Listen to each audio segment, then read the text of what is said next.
This is Mary Shelley's Frankenstein, the 1818 text, published by Penguin Classics for the bicentennial.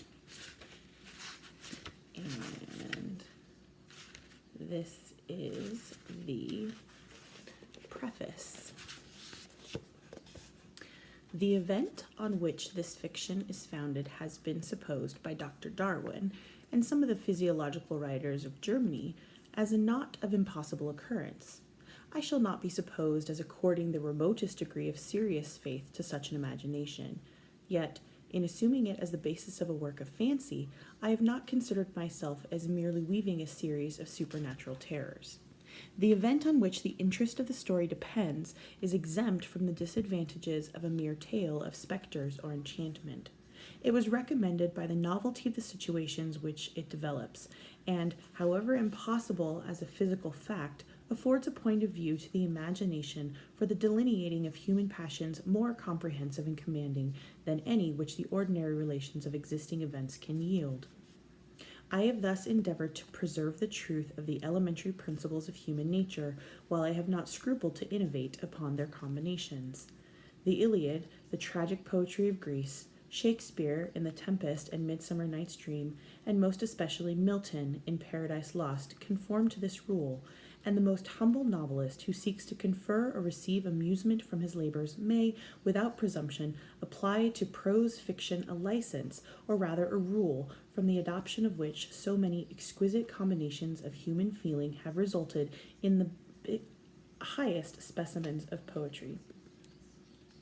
The circumstance of which my story rests was suggested in casual conversation.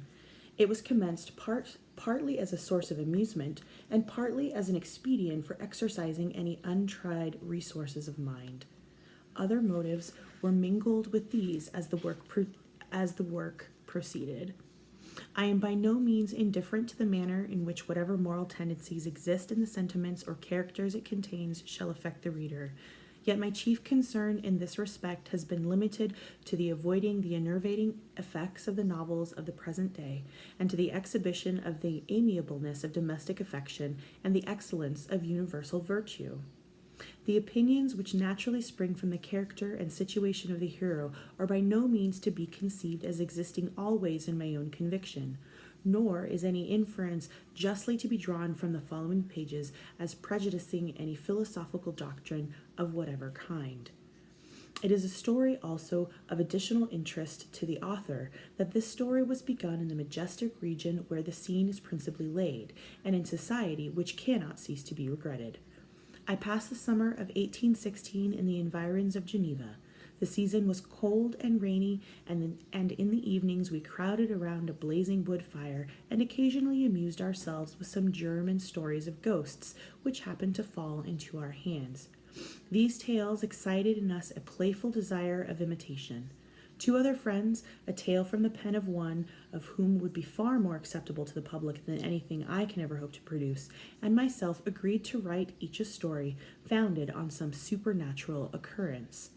The weather, however, suddenly became serene, and my two friends left me on a journey among the Alps, and lost in the magnificent scenes which they present all memory of their ghostly visions. The following tale is the only one which has been completed.